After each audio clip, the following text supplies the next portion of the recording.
Hi there and welcome to another episode of Functional Family Fridays. This week's episode, we're going to talk about how you could tell if you were actually raised by dysfunctional parents. Now, because a lot of the fear that we were raised with is so embedded subconsciously, a lot of us don't even know that we were victims of dysfunctional parents. We just think a lot of our upgrowing and our fear and our habits and our negative sort of attitude is just normal. We think that this is how normal life is, when in fact it really isn't. So today, I want to show you about 12 ways that you could tell if you're raised with dysfunctional parents, okay? So one of our biggest fears as parents is that we're raised with in dysfunctional homes is that we will become the same negative type parent, controlling parent that our parents are. So with this video, we're going to talk about the signs, what to look out for, because again, you're probably not even aware that you're raised with dysfunctional parents. Now, dysfunctional parents doesn't mean that they weren't good intentional parents, because again, there's no manual out there for us parents, so we're trying to do the best we can. But we have to stop, using that excuse for being raised with fear, control, and feeling unloved. All right? So today we're going to talk about how to tell if you're raised with dysfunctional parents. So we're going to go through the 12 signs of dysfunctional parenting, all right? But basically, in a nutshell, the best way to tell is by the way you feel. If you feel unloved, if you feel, like you can't live an authentic life, that you feel controlled and you're constantly in fear, then that's a very good sign that you have been raised with controlling dysfunctional parents.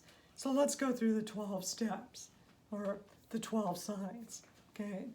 So if you see yourself in this, then don't worry, that's a good thing, because awareness is key.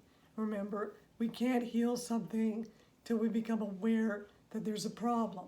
So take note, in fact, write 1 to 12 down on a piece of paper, and I want you to check yes or no to whether you could relate to these points.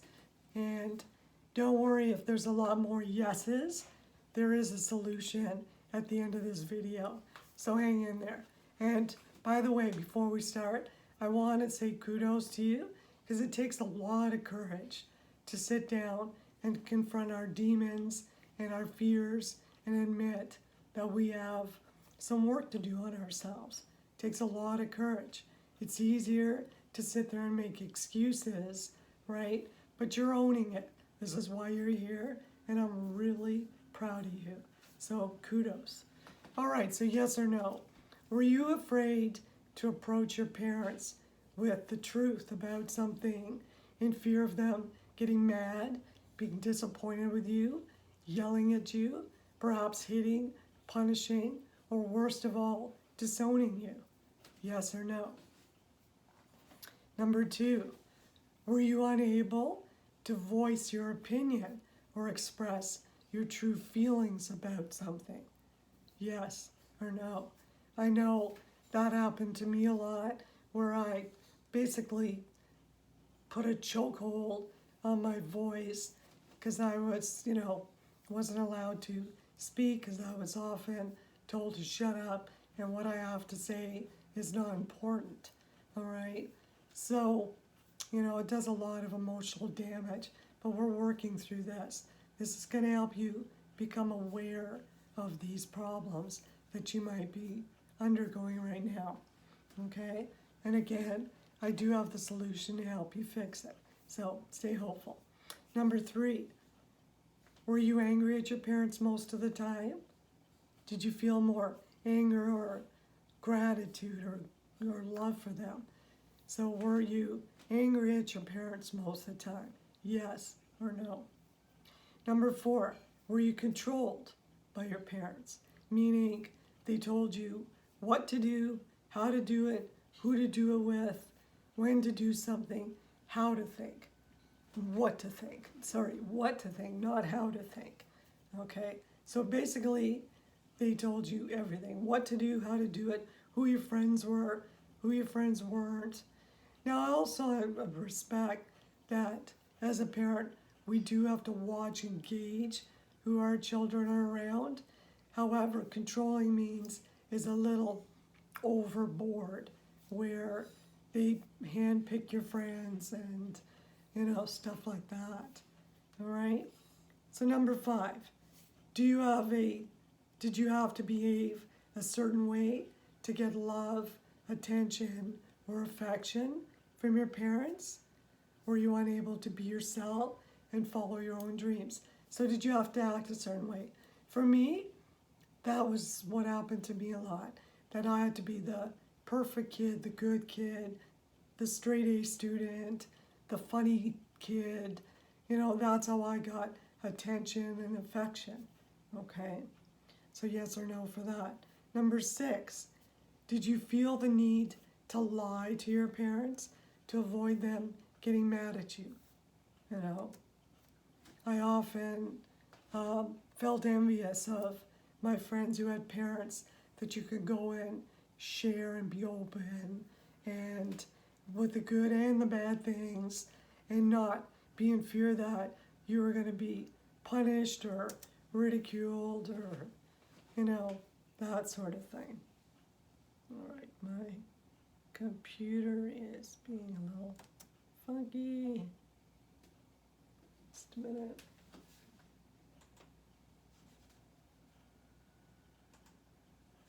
Okay, we're back.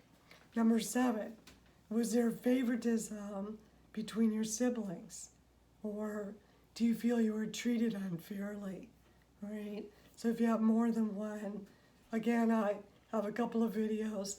If you haven't heard already, go back through the videos and listen to sibling rivalry, favoritism. Okay? So, yes or no? Was there favoritism between you and your siblings? Right? Do you feel you were treated unfairly? Number 8, were your parents dismissive? Or were they always distracted? Okay? Dismissive meaning they'd say stuff like, you ask them questions and they'd always respond back with, because I said so, and don't ask again or you'll get it. Okay? So that's a dismissive statement that many old school dysfunctional parents used, because I said so. And they felt that because they were the leader or in charge or in control of the family, and you're just the child, you have no right to question their authority. So often they'll just say, because I said so. And in my case, it was always said with a very demeaning, very sort of strict tone, that I knew enough, and my sisters, that if we pursued that we would get spanked or punished in some very harsh way. So you just knew to stop talking, right? So yes or no to that? Were your parents dismissive or always distracted? Distracted, here's another example. I would call my mother up, talk to her, and the way that she answered the questions was inappropriate for the question. So for instance, I'd say, oh, I'm having a bad day, so-and-so, this happened. And my mother would say, oh, that's nice. So basically, she's not even listening. She's very distracted with whatever's going on in her life. So I felt like I wasn't valued or important to her, okay? So yes or no to that. Number 9, were you poorly cared for, right? Were your survival needs met? Meaning, did you have food on the table, healthy food on the table, clean clothes on your back, did you live in a clean house? So basically, were you poorly cared for, right? Meaning you didn't have healthy food on the table, you didn't have clean laundry done and clothes, or good shoes on your feet, or a jacket in the winter, or your house was always filthy, laundry never done, that sort of thing. So if you were poorly cared for, say yes. I'm hoping that that's the one thing that at least is a no. At least in my family, I don't feel I was physically poorly cared for. We did have a roof overhead, food on the table, the house was clean. So dysfunction didn't come from a physical standpoint in my life. It was more, they dropped the ball when it came to emotions, okay? Like most parents. And number 10, were you embarrassed by your parents? For instance, did they drink too much, do drugs? Were they always angry? Were they always unhappy or depressed? Did they suffer from mental health issues that embarrassed you? Meaning they were always depressed when you brought your friends home. Did they attempt suicide, right? Did they have body issues? Were they extremely overweight or extremely thin, or whatever the issue was? Did they dress inappropriately for their age? And did that embarrass you as well?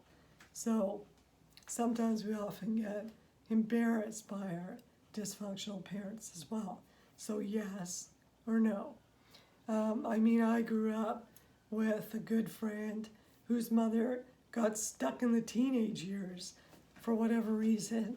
She wouldn't accept that she was aging, right? We're all aging. I see signs myself, and that's a blessing.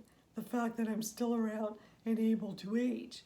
But a lot of, parents that are dysfunctional or stuck in emotional healing that needs to happen. A lot of them will pick an age era that they enjoyed, or that they liked themselves best or felt most confident in, and they stayed there. So my best friend's mom was always acting like a teenager when she was middle-aged. And I know it embarrassed the hell out of my friend. And it was actually quite embarrassing to be around her because, again, parents need to lead by example, all right? And being a teenager, when you're a teenager, it's not cool, okay? And number 11, did you feel you had to be the parent, right? Were your parents immature or irresponsible, or drunk all the time or high all the time, that you felt you had to step in and be that parent for yourself and perhaps your siblings? Yes or no? And if you were, my heart goes out to you, because no child should be in that position, okay? And finally, number 12, the best way to know if you're raised with dysfunctional parents, as I said earlier, did you feel unloved? Okay? Did you feel more fear from your parents than love? Okay? Now, sometimes it's confusing because we see little glimmers, because life is not black and white. If you're negative, sometimes there's a little bit of positivity that happens. So often that confuses us, and we tend to think it's not so bad. Or if we're positive, sometimes we feel negative, okay? So don't confuse that. But what I want you to look at is if there's more negativity and less positivity, there's a problem. If there's more positivity and less negativity, then there isn't a problem, okay? So sometimes when we're afraid of change ourselves, or we're in denial that we need to heal our life and our emotions, we want to hold on to that 10% of positive from our parenting, our upbringing, so that we don't take the steps to heal. But I'm here to tell you that you're only fooling yourself, okay? That's not going to sustain you. You need to be in an environment that's healthy, loving, so that you could change, heal, evolve, and be the person and the parent that God intended you to be. Because I know you're here because you want to be that person. Okay? So count up your yeses and nos. All right? If you have the majority of yeses, meaning you did grow up in a dysfunctional home with dysfunctional parents, all's not lost. Okay? So did I. So did a million other people who have successfully healed and moved forward from it. Okay? So what I want you to do is, first of all, thank you for tuning in today and for taking that quick little test. I want you, if you're ready, to download the free emotional checklist that I've put underneath this video. So what we're going to do is now take this test to the next step, which means we're going to see where your emotional health is at. Okay? And I also have a solution for that. So it's a quick, fun checklist. It'll take you less than 5 minutes to do, okay? And it's yours to keep and to go over. And through that, you will get some instruction on how to help.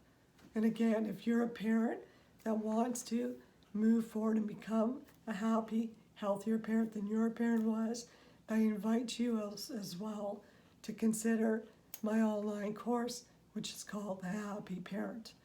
Now, if you're a divorced parent, the Happy Divorced Parent will be launching very soon.